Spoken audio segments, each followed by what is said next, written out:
welcome to the Assess Zone by Yash Chirmal #Abhyas. So today we're going to continue with our chapter number 8 of Standard 10 SS, that is Natural Resources. The topic for today's lecture is conservation and planning of resources. As there are so many resources, okay, and we are using it day to day, okay, so there is a need to conserve. But there is a specific line is given into your textbook, that is, human needs are unlimited whereas the resources are limited.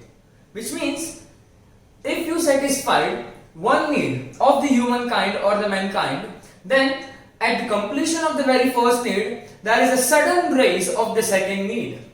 And hence the statement is given that the needs of the mankind or the needs of the humankind is unlimited whereas the resources are limited. Okay, but what are the resources? Okay, so that we have learned already in the first lecture of this chapter. Okay, so here that is human needs are unlimited and resources are limited. And the very important thing which I would like to share, we are using the resources in our day-to-day life, that is absolutely correct. But the thing is that the way we are using our resources, the way we need to change.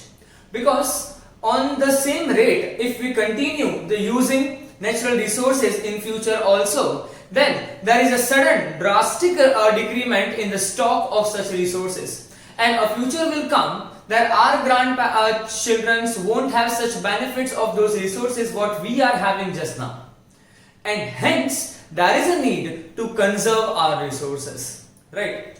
So for the conservation of such resources, there are various steps introduced by the government of India, and those steps I have mentioned here, which are there in your textbook too, which are given as a very lengthy portion, but I have cut short here and I have mentioned only few topics of that entire point which is important for you. After elaborating all those things, you can easily write your 3 or 4 mark answer.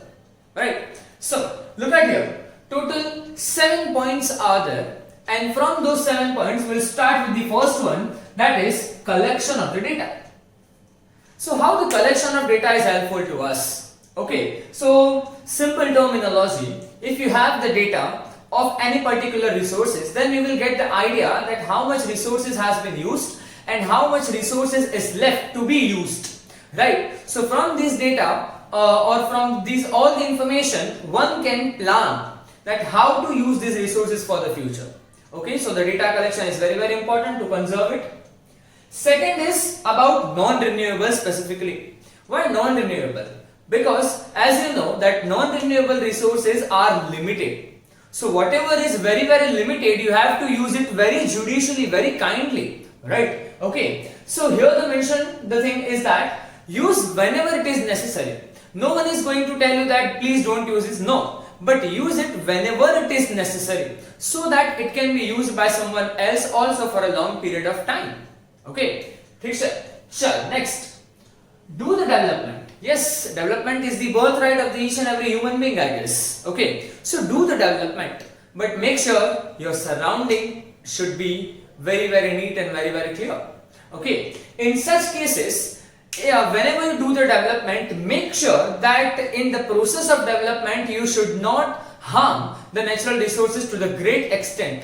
Rather, use or do the development in such a way that the stock of such resources will be increased. Okay.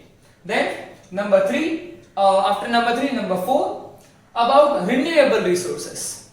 As we know that renewable resources are in plenty of amount, right? So as we have plenty of amount, so we use it harshly, right? No, that is not the right way to use it, right? So for that, whenever you are using the renewable resources, I'll take the example of water. So whenever you are using the water, make sure whatever amount of water you need, use it that much only. Okay, as it is free, so it is not necessary to use it as much as you have, right? So you use it judicially, so much amount of water should not get wasted. Okay. Number 5, that is alternative of the non-renewable resources. Non-renewable are again those which are limited. So I'll take the example of wood. We are making the furniture from the wood, doors, windows and so many things we are making from the woods. Houses also we are making from woods. So rather, making all these things from the wood itself, we can use the so many things like we use fiber, we can use plastics, okay, we can use some other material like glass, okay. So after using all these things, the wood we can retain for a long period of time, I guess, okay. And that wood which we got from the forest, so that forest also can be retained, so it also helps in the reduction of the pollution from the environment too, okay. Then number 6, that is framing of laws. I'll correct this statement. Rather framing the laws, I guess necessary is to follow the laws, because in India there are laws for each and everything. Let me tell you, for each and everything there are laws. So rather framing the new laws, you can do, or you can strictly follow the laws which are already there. By doing this, you will see definitely change in the surrounding, or you will definitely see the change in the conservation or the planning of the resources. Okay, and at last, public awareness, because one cannot do everything, right?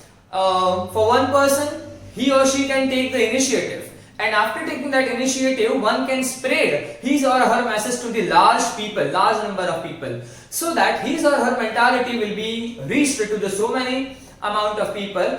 And this way, if one person knows all the things, if we convey his knowledge to the other people, they will also understand, and by doing this, you can create the bunch, you can create the mass of the intellectual people, and by doing this, you will definitely doing the good work, and you will definitely going to conserve and plan our natural resources. Thank you.